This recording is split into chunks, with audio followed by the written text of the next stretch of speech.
Yo, what's going on, guys? And today, a little solo episode. Jackson over here, he's traveling. He's actually in Virginia, I believe, or New Hampshire. I have no idea.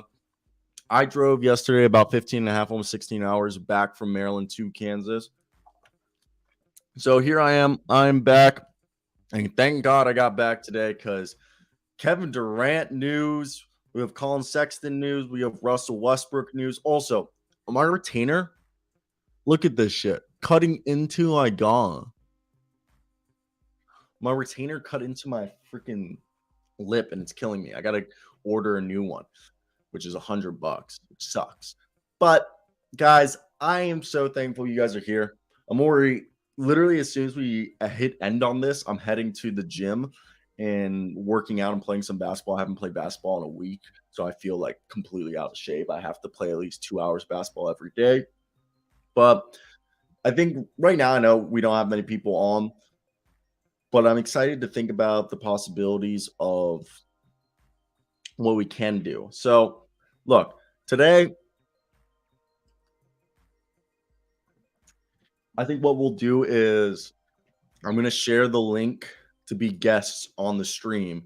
And if you guys want, we can, I can parlay that into, I guess you would say, me like having discussions with you. So once we have more people in the stream, what I'll do is I'll share the link and we can actually have you guys ask me questions. But besides that, let's get into this Kevin Durant news. If you guys haven't heard, again, Jackson is on vacation and he tried to make it, but he actually was traveling at 9 a.m. So it just wouldn't work out. And I told him not to worry. I hit up a few friends, but none of my friends wake up this early because they're like, I don't know. I wake up at like 7 in the morning. So I don't sleep much. Either way, the Celtics offered Jaylen Brown, Derek White, and a draft pick for Kevin Durant after the Phoenix Suns matched the Indiana Pacers' $133 million max offer sheet to DeAndre Ayton. The list of suitors for Durant became clear, with Ayton clearly being unable to be traded. The Suns have been eliminated from the Durant sweepstakes,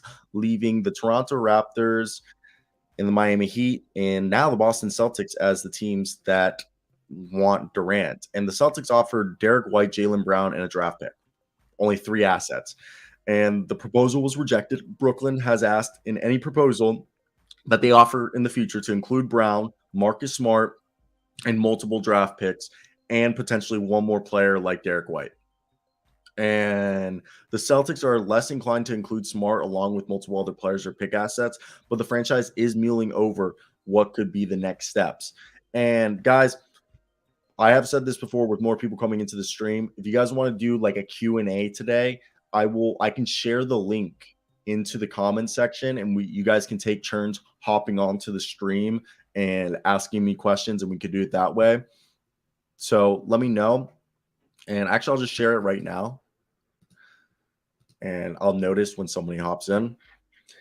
If you want to ask a question, join the stream. Quick link. Here we go.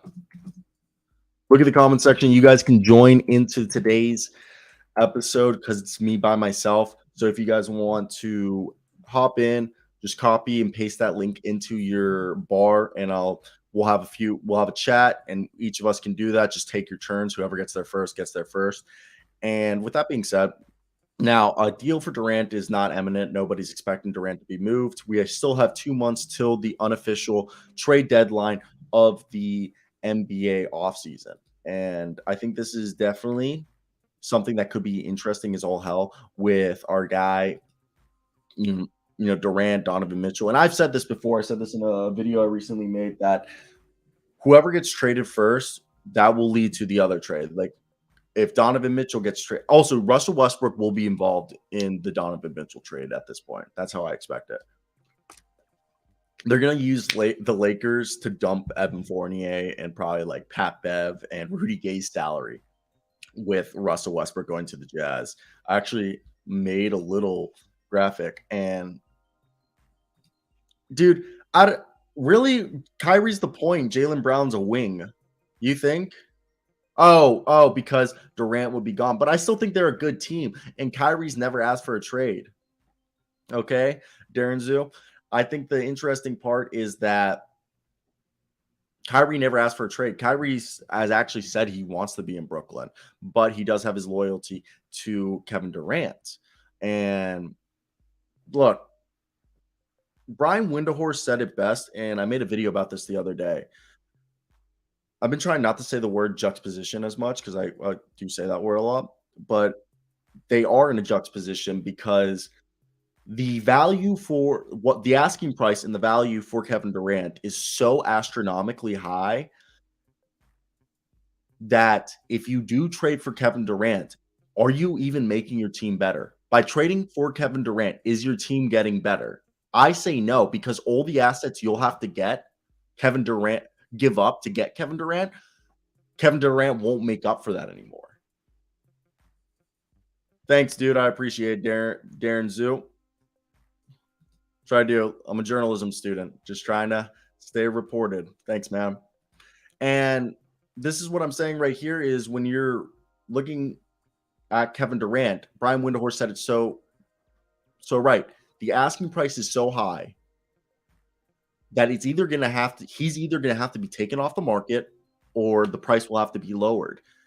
Because it goes back to the thing is you're destroying your future if you're trading for Kevin Durant. You're destroying your depth if you're trading for Kevin Durant. So if you trade for Kevin Durant, you have to go back into free agency and try to rebuild your roster because you are going to be giving up at least 4 players, it seems like. Right there, they asked for Jaylen Brown, Marcus Smart, and I think it was one more player. So that was 3 players they wanted. Oh, wait. So they wanted at least 3 players. And so 3 to 4 players and 4 to 6 picks. 4 to 6 picks. Okay. And I think that's the crazy part about all of this is that you are mortgaging the future and gutting the roster, which will make you have to go back to free agency late. You're a month late. Okay. We're almost a month out from the start of free agency. And that's what I'm saying is that this whole Kevin Durant stuff should have been figured out way earlier. And this is why with every passing day, I don't know if Kevin Durant's going to get moved, but with Kevin Durant, I've realized he's going to be a guy who we won't know what happens. And also, it goes with the Kevin Durant, Donovan Mitchell, Russell Westbrook, all that. Those dominoes will fall once Durant or Donovan Mitchell, whoever gets traded first, will lead to the next one being traded. I expect them to both be traded in a similar time frame.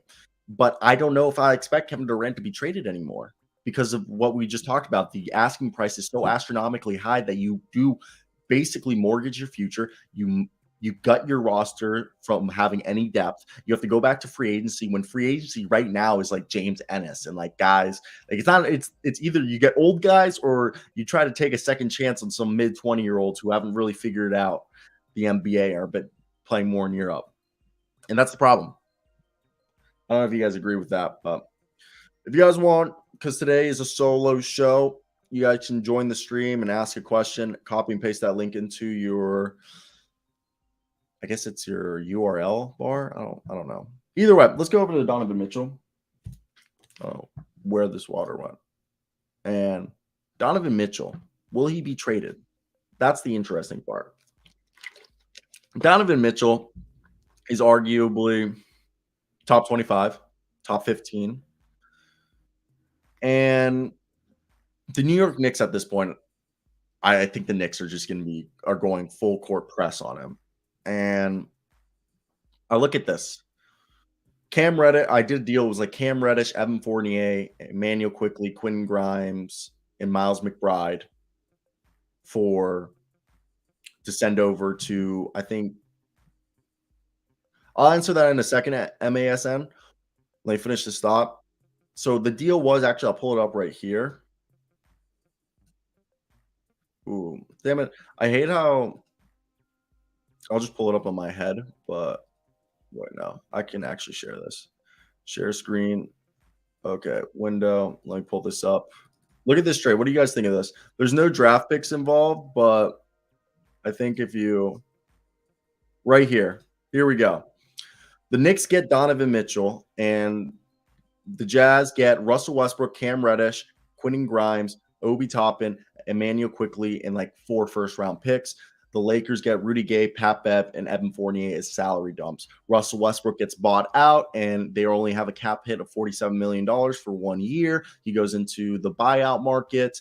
They get themselves Reddish, who's an expiring contract, and they could reclaim him. They have his bird rights. Quinn Grimes, who has 3 years left with a two-year team option, and then Obi Toppin, I believe has 2 more seasons, and Emmanuel quickly likewise 2 seasons. So right there, I actually like this deal. Lakers get themselves Rudy Gay could be a small ball five, a stretch four, or even a small forward. Evan Fournier can play shooting guard or small forward, and then Pat Bever's your point guard and can play shooting guard if needed. Right? I feel like this is the best. And obviously, Jazz get a bunch of picks. I just didn't want to throw the picks in there. I feel like this is good. And also, Lakers save some cap. The Lakers actually could take $9 more million in salary, but I assume this was more than enough. I think it worked out for all parties. I think this is a good trade for Donovan Mitchell. Obviously, picks involved with the Jazz, like 4 to 5 first-round picks, but I think that's a good deal. Let me hear your thoughts down below. I think it's really good. Hey, hey, hey. Since Tom Thibodeau, Darren Zoo, since Tom Thibodeau has been at the Knicks, I'm not a Knicks fan, not really a huge Tom Thibodeau guy because he ruined my Timberwolves for a bit. He it wasn't his fault entirely, but he is a guy, yes, he doesn't develop guys, but I feel like Leon Rose has done a great job quickly. Toppin was balling post All-Star break. Quinn Grimes looks like a stud. RJ Barrett's coming around. I think that's a really good deal. A really good deal for because of the Knicks' good job of it. I think the Knicks have done in the last 3 years really good drafting. Jericho Sims, Miles McBride, Ferron Hunt. All right. I think this is good. Now, let me take this off the screen, guys. MSN says, do you think Collin Sexton 3 year $40 million is a disrespect? No. That's what he's worth. I said the best would be a 3 year, $45 million deal. Give him 2 years with the third year being a player option. Okay. You give him a player option. That way he's able to, after 2 seasons, and when the salary cap jumps, go into free agency and get paid. Now, Collin Sexton, I've heard, look, Collin Sexton's, I think, in the same draft class as Kevin Huerter. Kevin Huerter got 4 years, $16.75 million, about $60 million a year. And I know Collin Sexton and Kevin Huerter, maybe arguably same level of player in terms of value and talent. Maybe you could argue that Collin Sexton's more talented than Kevin Huerter. And I will say that no, I don't think Collin Sexton should get 16 million. I don't think it's disrespectful. On my opinion, Kerry Spell on my YouTube channel said it best. He said at this point, with the the market determines your value. And because of his injury and everything that happened, his market value fell. And it's in his best interest to accept the qualifying offer for like 7 point something million and ball out for this season. If Collin Sexton just accepts the qualifying offer, he's an unrestricted free agent with bird rights, which means they can go over the cap to sign him. And with that being said, Collin Sexton, in my opinion, will receive more money. He should either take the qualifying offer or take a 1 year deal or a 1+1 deal. And I think that's the best thing. It's no disrespect. You're coming off an injury. And let's not act like you're a great defender either. So I think it's in his best interest to take the qualifying offer, which I believe will make him untradeable, because I think it's hard to trade guys. I think when you sign a qualifying offer, they can't be traded for a while. I think it's for like a few months. So with that being said, I think Collin Sexton, it's in his best interest, take a 1 year deal or accept the qualifying offer, go back into free agency next year, ball out, show that you're healthy, play some defense. You're a 20+ point per game scorer, but people are probably looking at you like, are you Jamal Crawford / Lou Williams, or are you more, I'm trying to think of somebody better than those guys that put points in bunches at like 6 foot who plays shooting guard. It's like incredibly hard to think. Or are you going to be more like Anthony Simons? I love Tari Eason, Rocket News. But my problem with Tari Eason is his right hand dominance. It's something I work on my game. Like, I'm about to go to the rec and literally dribble for 45 minutes straight with my left fucking hand because I want my left hand to be as good as my right hand. And I saw some statistics in college. I think 80% of his drives and 80% of his dribbles are with his right hand, and he usually attacks the right side of the basket. Like, I dude, you gotta go. Most players are 45, 55. 45, their non-dominant hand. They go 45% of the time with their non-dominant hand and 55% of the time with their dominant hand. So that's my big thing. Tari Eason is the right hand dominance. You know, well, because we saw what happened to Jalen Brown. They just told them, don't just go left, bro. We won't let you go right. And they broke Jalen Brown like that. So do I believe Tari Eason can fix that? Yes. I mean, Tari Eason, the other thing people don't realize is Tari Eason has quarter-inch hands smaller than Kawhi Leonard. His hands are basically the same size as Kawhi Leonard. They're a quarter of an inch smaller than Kawhi's. And I'm pretty sure Kawhi has like one of the biggest hands in the NBA, and he has the biggest for a non-big man, which is absurd. And look, Tari Eason, he's a defensive specialist. He can play make. The 3-point shot looked legit. The 3-point shot looked legit. There was no question behind it at all. In Summer League, there was some questions coming out. What do I think of Tari Eason as a player? I think Tari Eason's a mix of a few guys. I think Tari Eason reminds me of a physically reminds me of a young Thaddeus Young. Look at Thaddeus Young on the 76ers. Thaddeus Young used to be a small forward. Very reminiscent of Thaddeus Young frame wise. And yeah, he needs to work on his left.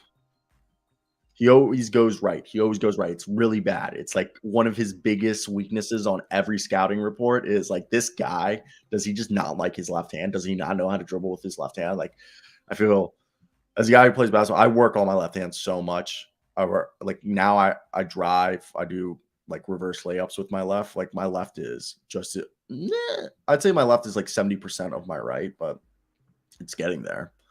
And I think Tari Eason's a mix of Thaddeus Young and I think like Robert Covington. A Thaddeus Young, Robert physically like Thaddeus Young more, but I think he could develop into a like a similar player to Robert Covington. I think borderline at peak borderline all-star. I just think he's more of an all NBA defensive team member. He's going to be a guy who guard 1 through 5. He can be a small ball 5. He'll play power forward mainly, and he can also play small forward. But yeah, I think a trio of a combination of Jeremy Grant, Thaddeus Young physically, and who did I just say? Robert Covington. Because sometimes when he drives, he has the driving ability and the finishing ability similar to Jeremy Grant, but he stretches the floor and his defensive capabilities are very similar to Robert Covington. And then his passing ability and just his size and his physical profile is so reminiscent of Thaddeus Young when he was on the 76ers. And Thaddeus Young was actually a small forward when he was drafted back. Dude, was Thaddeus Young drafted in 2008? I'm old as hell if Thaddeus Young was drafted in 2008. People forget Thaddeus Young. Like 2007, and he's only 34. I am mind blown. He's been in the league for 15 years, Thaddeus Young. He went to Georgia Tech. I do remember that. And he also had a 4.3 GPA coming out of college. That's like always something I remember. But people forget that Thaddeus Young over here in Philadelphia was like an 18 points per game scorer, peak, grabbing, like 6 boards, dishing out 2.5 assists, getting 2 steals. And he was never really a big rim protector, but if you guys look at Thaddeus Young, he became a guy who could, like in Chicago, was averaging 4.5 assists, and that's how I see it with Tari Eason being able to facilitate some offense. So I think it is definitely interesting as all hell with Tari Eason. Again, guys, if you guys are interested in asking any questions, because today's a solo episode because Jackson's on vacation, copy and paste the link right here into your URL and You can join and ask me a question. You can have the face cam off if you don't want to show your face. You can just do audio. But ask away any questions. We can have a little discussion. But we'll just continue running through some rumors. So we already talked about the Russell Westbrook trade, the Donovan Mitchell trade. Actually, we did not. I don't think. Yeah, we did talk. Did we talk about Donovan Mitchell?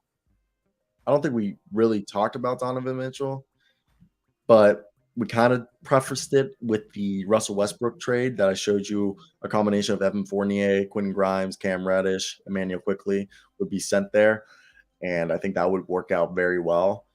And we talked about Collin Sexton, which was good. I thought that was something that needed to be addressed. Now, I know it's been a little bit dry in the NBA as of late. And first off, I was very, very first off, look at this. Listen to this story. It's clear the mandate change and Irving's stance put an end to those title hopes. Sitting second in the East in January 15, the Nets dropped 16 of 21 after Durant suffered a knee injury. According to the New York Post, the Brooklyn Nets hired ex New York City Council Speaker Corey Johnson to be a lobbyist for new mayor Eric Adams about changing the mandates so Irving could play at home. Gang, gang, gang, gang. What up, buddy? Jackson. But it's definitely interesting that they spent $18,000 a month for 18 months lobbying to get the vaccine mandate change. God, lobbying is almost as bad as I mean, I would say I don't know which is worse, lobbying or filibusters. Filibustering is so fucking stupid. Oh, there's a deadline for the vote. I'm just gonna go filibust and read Cat in the Hat for 8 hours straight, or do like the world's worst improv. This isn't a political show, so fuck that. Draymond Green, I don't listen to his podcast, but he said, I'm watching the 98 Bulls versus Utah in the finals. I can't help but notice our 2017 team would have beaten the Bulls by a dub and these Jazz by 40 if they're going to play these brands of basketball. And that's why it's dumb to compare eras. Also, first off, there's more European basketball in the NBA now. Everybody knows that. You're literally every team. Like, look at what the Mavericks did. That was all the space out, the ball movement, all that. That's Euro ball. So much stuff. People don't realize how much Euro League is over here, just influencing shit. But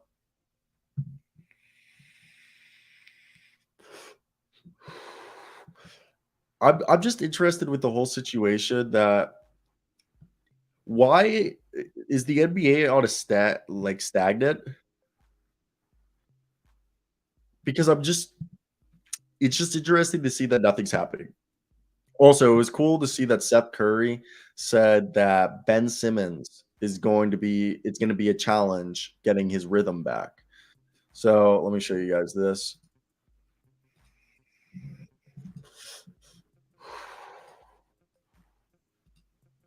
Is it sharing? Yep. Okay. So as you guys can see, Seth Curry on Ben Simmons right here. It's going to be a challenge getting his rhythm back. Okay. Which is interesting in its own right that Seth Curry would say that. So just getting that nicotine buzz. I drove almost 16 hours. I actually did a record time, 15 and a half hours, and I had to take detours. So, I'm pretty impressed with myself. I'm like the best detour driver ever. Like, I make detours all the time. If there's traffic, I get off and I drive back roads, bro, cross country, drive through the boondocks of Indiana and Ohio. But in an interview with Melbourne Age and the Sydney Morning Herald, Steph Curry talked about his Aussie teammate and said that Simmons is an all-star caliber player who the Nets need back on the court. And this is the quote he said. There are always challenges for most. He has missed a whole season. It's going to be a challenge getting his rhythm back playing basketball. I don't know specifically what he has been through mentally. That's hard for me to comment on, but having that year off, having that time off of competing and playing 5-on-5 basketball is just going to be hard. It just takes some time getting reacclimated to playing high level basketball, but he's a special talent, has all the skills. The Nets need him on the floor. And Just now, I'm buzzing right now for my jewel, you asshole. I take enough Adderall to kill a small baby rhino or an elephant. I take, like, 120 milligrams of Adderall during the drive. I I have to take shit to fall asleep usually because, like, it's hard. Now, to first off, Nathan Knight gets a 2-year deal with a team option in the second year with the second year being a second option is team option. And I was talking about Nathan Knight on my YouTube channel, and Nathan Knight's going to be a guy who, in my opinion, definitely is somebody that people will start to see more because Naz Reid's contract expires after the season. I could see Naz Reid getting paid this coming off season next year, and they just re-sign Nathan. They accept that team option, and then Nathan Knight replaces Naz Reid in the rotation. He's from William and Mary, which is like a prestigious academic school, and he's 6'10 with a 7'2" wingspan, almost 250. He's a little bigger than Naz Reid, and he's shown a willingness to shoot 3-pointers. So, hopefully that'll be good. Now, I do think one second, I just noticed there's a letter missing in one of these. One second. There we go. Ooh, yeah. There was a ticketer, one word was misspelled, and it just pissed me the fuck off.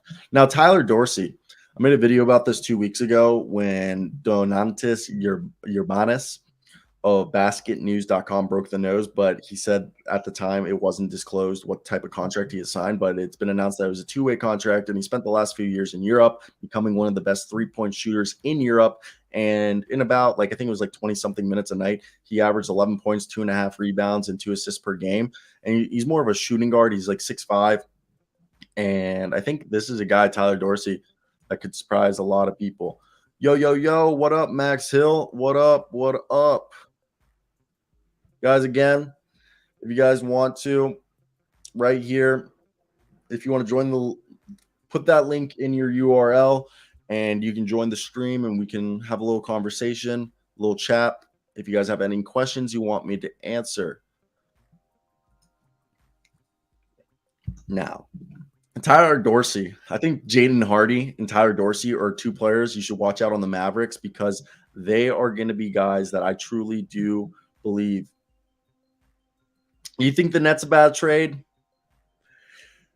I don't know, because supposedly with that deal, I forgot to say that with the Brooklyn Nets deal that we discussed earlier in the stream, is the Brooklyn Nets, when they got offered Jaylen Brown, Derek White, and a pick, I believe was the package, the team said, nah, we want Jaylen Brown, Derek White, and Marcus Smart, then throw us a few picks. And the Celtics, allegedly from the sources that told Shams Charania, are less inclined now to do that deal. I think Jaylen Brown would be cool there, but it'd be interesting. It'll be interesting to see how that goes down. And this is kind of funny. Wow. So Eric Pascal is staying in the NBA. Eric Pascal has found an offer from an NBA team and will stay in the top basketball league of the world next season. That's pretty cool. And Ignis, whatever his name, the guy who played for Orlando, he's going over to Europe now.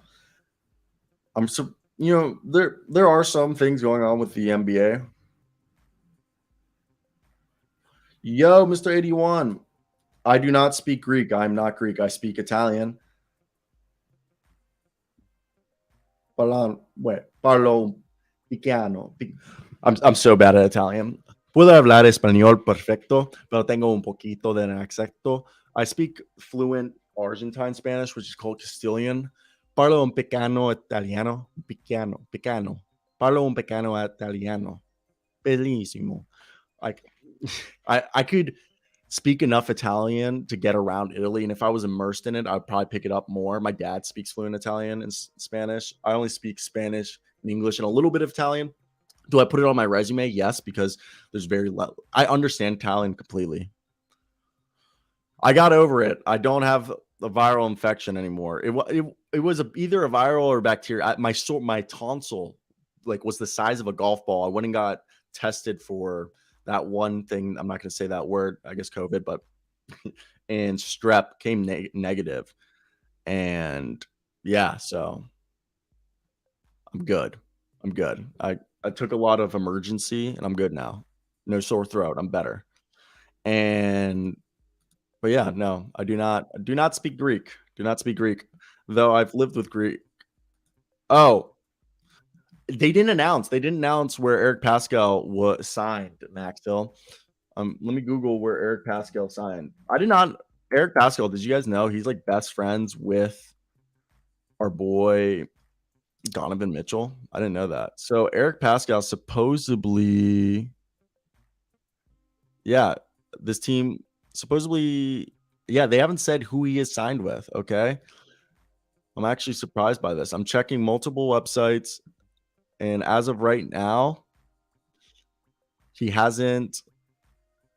Nobody's reported who he signed with. It just says he's found an offer and he's going to accept that offer. It'll be broken and I'll make a video. But as of right now, I have no idea who is going to be the team that Eric Pascal signs with. As of right now, it's pretty vague, and I'm checking all the websites I can.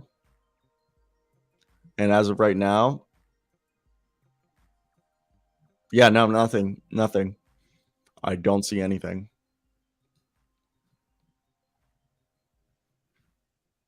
That's wild. Swaggy, did not know it was you. On your, is this your other YouTube channel? Yeah, dude. The Magic. We have too many guards, and I love what the Magic are doing right now. The Orlando Magic are a fun team. Also, guys, if you guys want to join and ask any questions, you don't have to have your camera on. You can just leave your microphone on. Put that link in the description. I mean, not in the description, your URL bar, and you can hop in and ask me a question. But right now, if you want to pull up the Orlando Magic, pull that up. Magic roster, real GM. And if you look at the guard position, I like RJ Hampton. He's almost 6'7". He's grown like 2 inches since he's came into the NBA.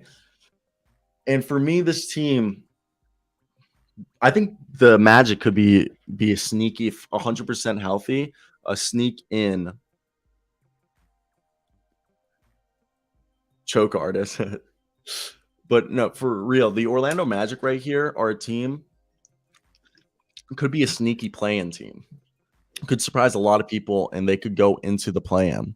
And for me, that comes down to, look, Paulo Banchero's dog, Mo Bamba. I always forget they have Bol. They still have Wendell Carter Jr., Chumo Kiki, Mo Wagner, Franz Wagner, Caleb Houston looks like a dog. Jonathan Isaac hopefully comes back. Terrence Ross is still there. Gary Harris is there. They brought in Admiral Schofield back on a two-way. And they have so many guards. I think Jalen Suggs is going to be Drew Holiday 2.0 at me. I think Jalen Suggs is the next coming of Drew Holiday. And I think that's what they're going to develop him more as instead of a point guard. Markelle Fultz is honestly one of the best finishing inside the arc scoring point guards. I think Markelle Fultz is so underrated. People don't give him the credit he deserves. Markelle Fultz was actually, like, for being on minutes restriction last year, playing like 20 minutes a night, dog. Yeah. So this 3-point shot actually looks good. He didn't hit it well, but his stroke finally looks normal.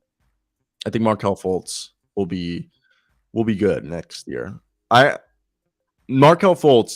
only reason Markelle Fultz is disparaged by NBA fans is because of the whole Philadelphia mess. Look at Markelle Fultz since he's gone to the Orlando Magic. He's been a at least average starting caliber point guard to arguably an above average starting point guard who doesn't have a 3-point shot. But his passing ability is elite. His interior scoring is elite. Like, I don't think there's many point guards in the league that have the level of interior scoring, especially driving into the paint like Markelle Fultz. Now, Markelle Fultz, if he can get down the driving kick, his game's unlocked. Maybe I'm just biased because I like Markelle Fultz and I do think he has potential. I think we got him on a cheap deal. I also think Cole Anthony should be the sixth man. I've never been a Cole Anthony fan. I thought Cole Anthony was kind of a poor man's Russell Westbrook coming out of college, and he's impressed me so far. But I think, look, Jalen Suggs, I love him. I love him. I think he is a defensive pass first guard. Again, going back, Ale, the Drew Holiday. And if you look at, let's pull up Drew Holiday, his stats from his time in Philadelphia. So if you look at Drew Holiday back in Philly, I think if these stats right here, if this is something that they can get him to do, be close to like a 38% three-point shooter, average between 14 and 17 points, dish between 5 and 8 assists and 1.5 steals, then I think that could be great for them.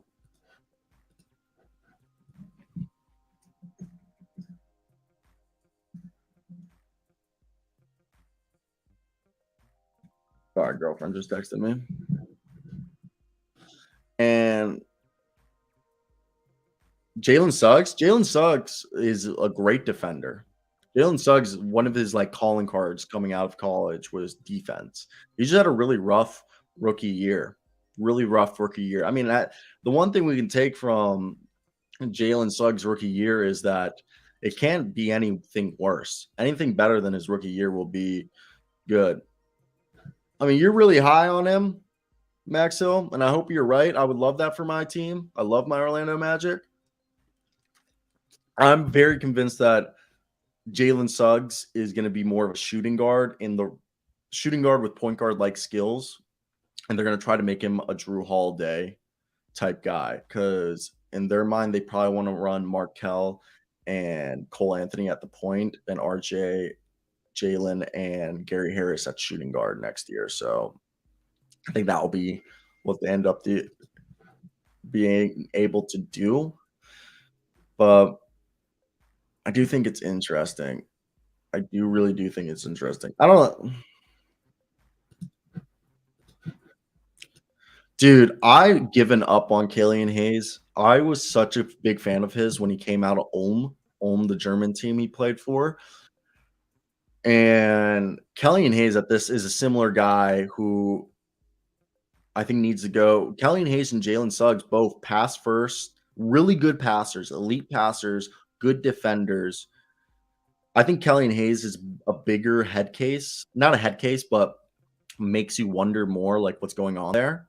Why can't he figure out offense, like shooting wise, scoring? Jalen Suggs, I heard the wrist was part of the problem. Like people are saying part of Jalen Suggs' problem was injuries and that he didn't address till later in the year.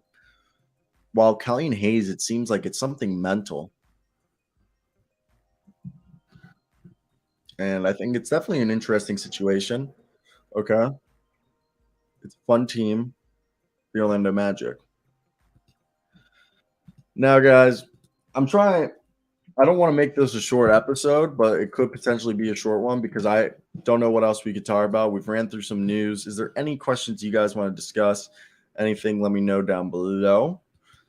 Though, right now, we're just limited to talking about certain teams. And I think the problem is like right now, everybody's finalizing their rosters, adding guys on two-way contracts or bottom of, training camp deals to see who they want to compete for the roster.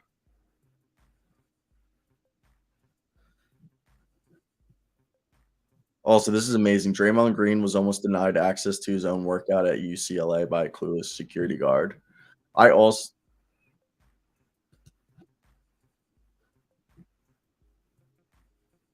this video is pretty funny. It's Draymond Green. Let's do I agree. You don't waste a top 5 pick, you see the potential. Let's talk trade rumors. Let's go over here to trade rumors. All right, T. Let me share this screen and let's run through these.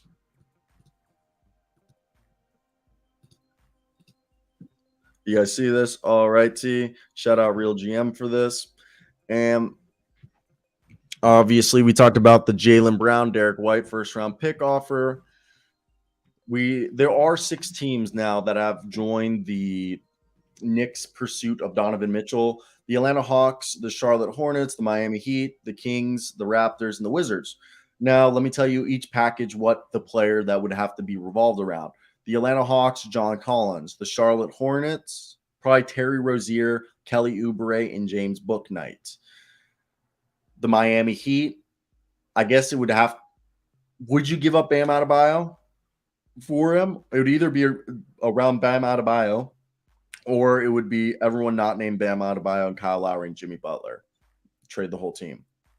The Wizards would have to trade probably Kuzma, and I don't even know who else. I would assume they keep KCP. I'm not KCP, KP, Christoph Porzingis. They traded KCP.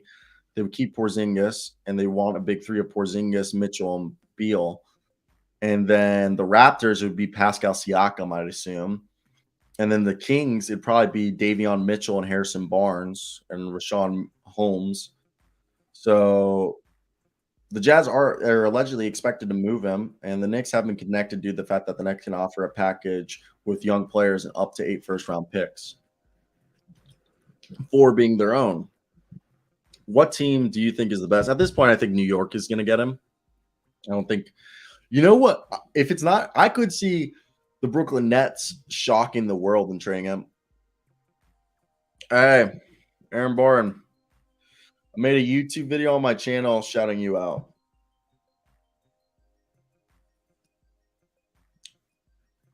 It was pretty bad. It was pretty there was some moments, but Max, Jalen Suggs could not hit the right side of a barn if his life depended on it last year.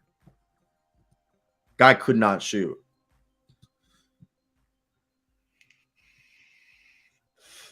Ooh. So a few weeks ago, we talked about Kevin Porter Jr., not the Rockets being hesitant to offer Kevin Porter Jr. a contract extension. And today we find out that there is allegedly Houston has $70 million in cap space next year. I've seen floated around 4 years, $56 million. And the thing is, oh, yo, Aaron, I made a YouTube video about the Atlanta Hawks, and I used the shit you sent, not shit, but the images you sent me on Twitter, and I shouted you out. But so right here, Kevin Porter Jr., I think he should get $13 million a year. I would sign a 2-year deal. I don't think Kevin Porter is worth more than 20 million, more than 15.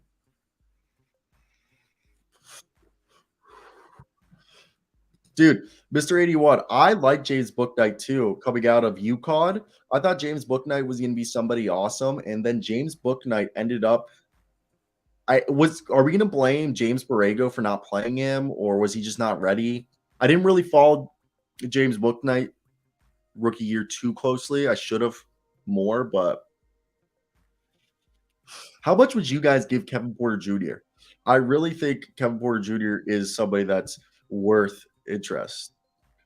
Also, guys, well, I'm going to keep shouting this out. If you guys want to join the stream and ask me any questions, just type this. It's in the comment section. Type this link or just copy and paste it into your thing, and you can join. And I'll add you to the stream, and we'll talk for a bit.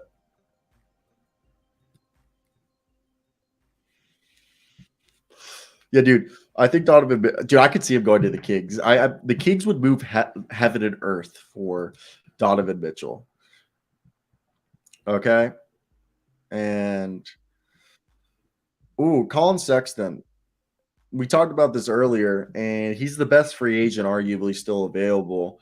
And he was offered, I think it was a 3-year or 4-year, $13 million like a year deal. And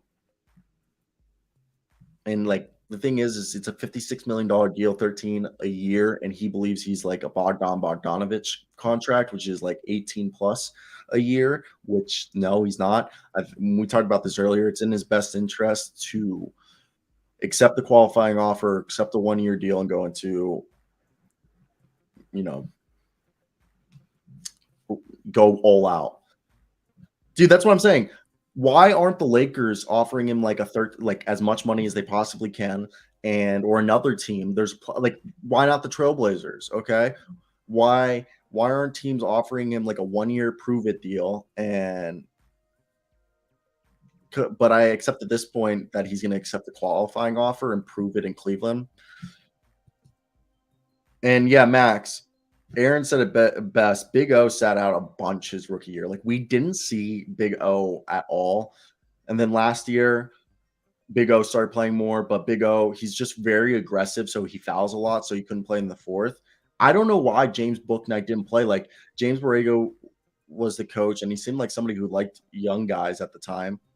And now that they have Steve Clifford isn't a big fan of rookies. I still can't believe they just went backwards and rehired Steve Clifford. They're just like, we're just going to move backwards. I think Bam Adebayo could win Defensive Player of the Year. Okay, Bam Adebayo, Defensive Player of the Year. That's a definitely a thing that can happen. No, I think Bogdan is better than Collin Sexton. Bogdanovich. I think he's more of a defensive guy.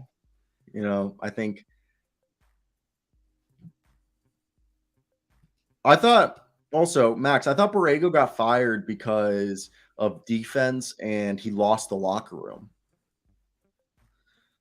But I think I think they're equal passers. They're the same level of passers. I think Bogdan,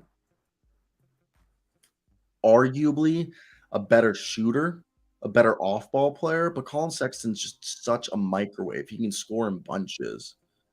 Colin Sexton obviously has higher ceiling. He can still develop into a better player. I think Bogdan, even though they're both not good defenders, Bogdan's slightly a better defender because he's bigger in theory.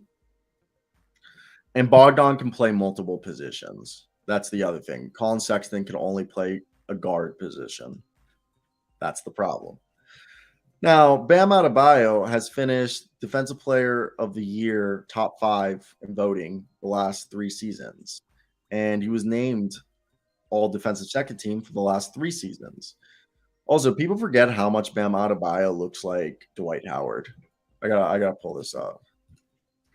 Bam Adebayo, Dwight Howard. Look at this. This is unreal. Oh my, here it is. Have you guys ever seen this? Isn't this unreal?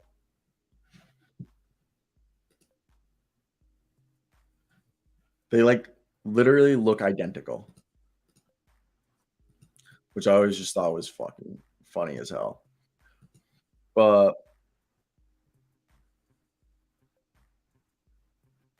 hey, tomorrow we might have another show like this week because Jackson's on vacation, but it'll be good, guys. Now, any other news? Oh, Fabian White and McCoy. I don't know much about either of these guys, but looks like they're older guys.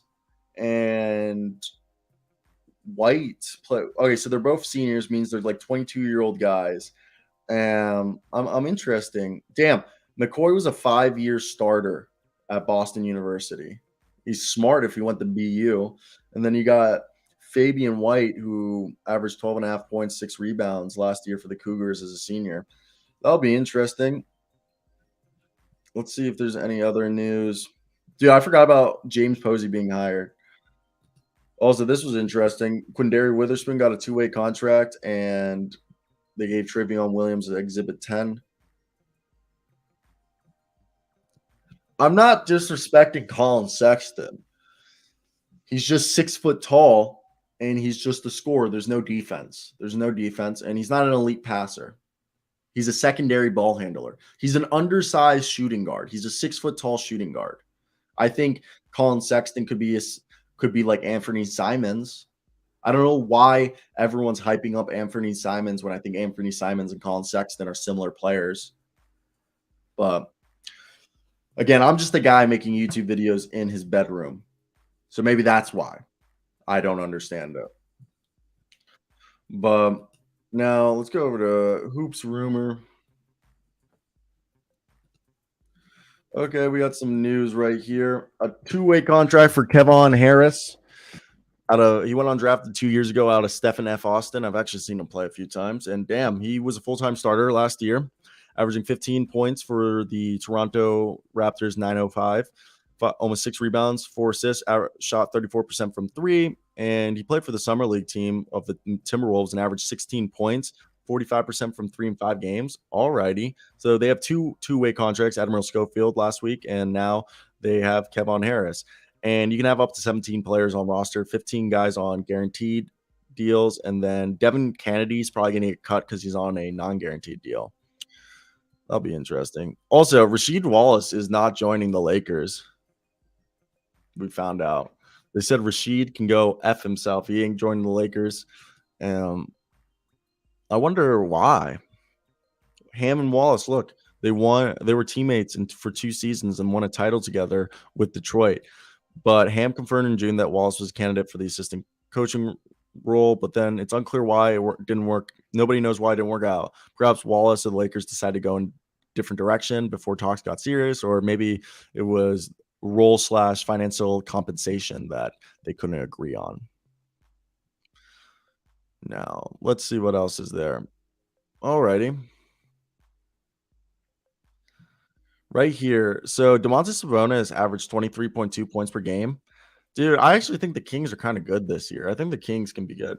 I like Devin Kennedy, but he's on a non-guaranteed deal, and they have to cut one guy from the roster. So I think they're going to cut Devin because he's on a non-guaranteed deal, which means they don't owe any money if they do waive him.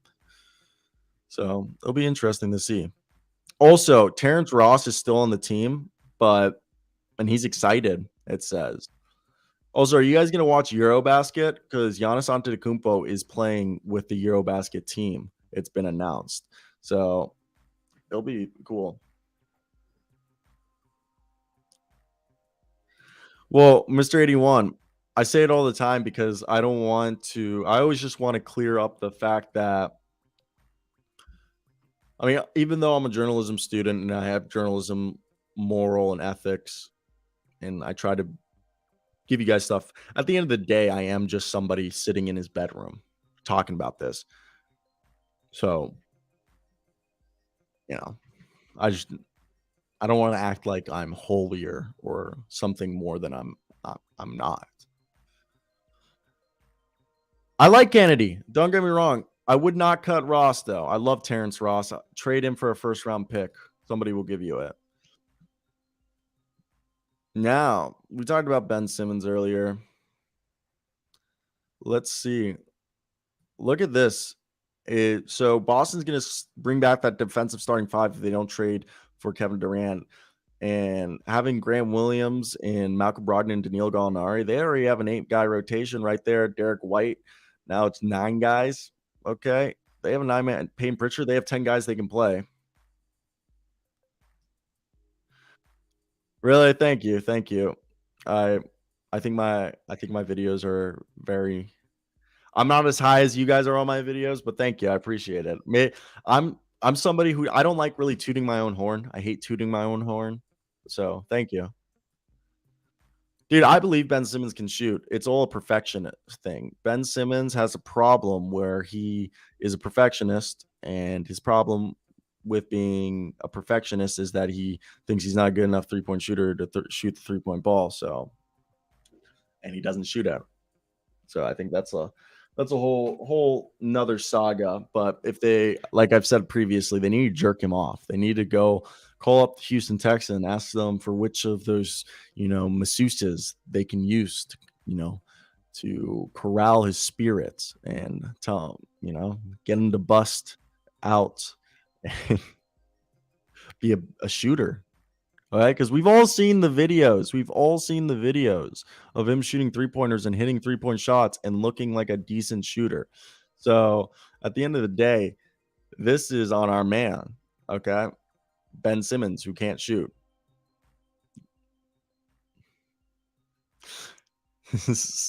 You're funny. Literally, someone sucked Simmons' dick. Somebody make him feel wanted. Someone's literally tell Ben Simmons, we'll give you unlimited blowjobs, okay, if you shoot 2 to 3 3-pointers a game, regardless if you make them. Just become a guy that teams feel like they need to cover on the perimeter. Because when you're playing offense, teams can just sit in the post. And it's not fun. So I don't know. I want to hear your guys' thoughts down below. What do you guys think of this situation so far? How would you guys have handled it and why? I do agree that it is definitely a weird, like it, I guess, yeah, it's just weird how this is all just played out. And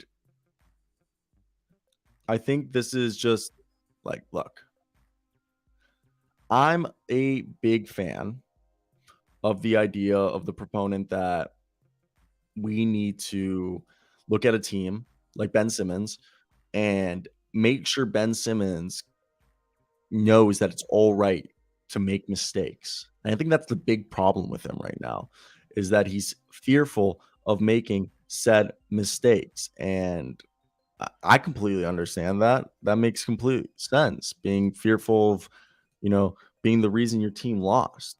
And I do, I feel bad for the guy. I do feel for the guy. At the end of the day, I want to hear your guys' thoughts down below. What would you guys do if you were the 76ers? The 76ers. Oh my God. The Brooklyn Nets. God damn it. I'm not even stoned, guys. I was literally thinking about the 76ers in my head while I was speaking. And then I said 76ers. Man, oh man. Oh, is it Sharif signed? Did Sharif really get a deal? No way did Sharif O'Neal get a deal. I can't believe Sharif O'Neal got a deal. Okay. Let's go over here. And I don't see anything.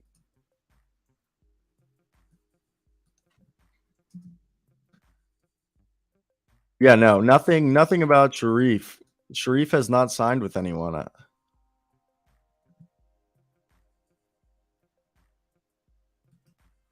And yeah, I'm confused as hell. Who do you sign with? Oh, he should. Hey, what up, Donald Hassenfluk? Did I say that correct? Is that also German, Dutch, Belgium, Belgian, Belgian, Dutch, Norwegian, Finnish? Wait, you sent me flags. Netherlands, right? Hassenfluk, right?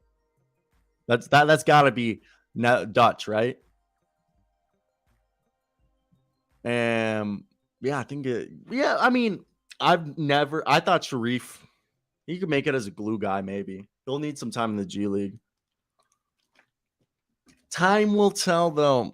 Grew up in Holland. Oh.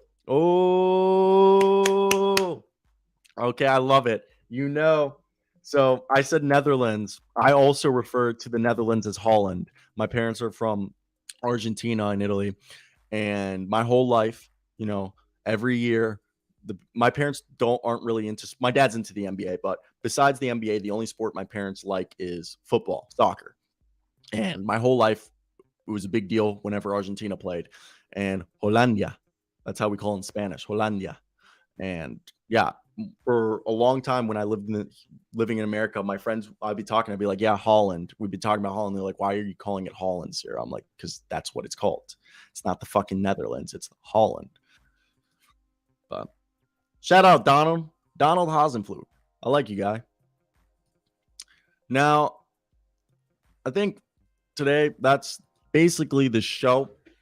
I hope you guys and look, I think the thing is, I think this is a team. Dude, wait. My dad was at that game. So before I go, my dad, okay, both of his parents were dead by the time my dad was 14, and my dad inherited 4 factories, and one of those factories was the factory that made wire frames for bras and wire frames for glasses for Beau Chalone, which at the time was Ray-Bans. And then they made bras, and then they made textiles, and they made something else. So my dad inherited 4 factories and a bunch of other businesses from his family when they died. And in 1978, so I'll show you. My dad's family friends with a bunch of. My dad's a socialite in Argentina, I guess you could say. Like as I've grown up and having conversations with my father. So do you know Tarantini? Alberto. So my dad even partied. My dad was at the 50, like midfield, had a perfect seat there, was at the game in Argentina for the championship game, and he partied because he's family friends with a bunch of like models from the 60s, 70s, and 80s in Argentina, like Argentine models. And this guy right here, Alberto Tarantini, his name is Conejo Tarantini. And they call him Conejo Tarantini because he looks like a rabbit. And basically, my dad swears that if we bumped into the entire 1978 World Cup team, half the team would remember him. So this guy right here, Alberto Tarantini, the guy Conejo Tarantini, Rabbit Tarantini, it was one of my dad's friends with him, but he was married to this model called Pata Villanueva, who was a what do you call it? Was a model, and that woman right there, La Pata, was my dad's like childhood friend, and she married Alberto Tarantini. So my dad obviously had money, so he bought himself like amazing seats and went to the game, and then afterwards he went and partied. He's held the World Cup trophy. My dad has pictures with him holding the World Cup trophy. It's pretty cool. And all right, guys, that's it. I'm done. I'm done for today. Also, yeah, Aaron Bourne, check out that video. I mentioned you in it. I mentioned you in the video, the Trae Young MVP video. Peep that one.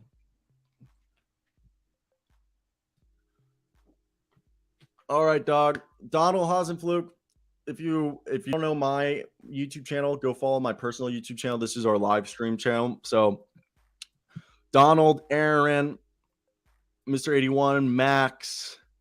There was another guy in here, Swaggy, Jackson, Darren. Thank you. Love y'all. Bye. In case I don't see you, good afternoon, good evening, good night.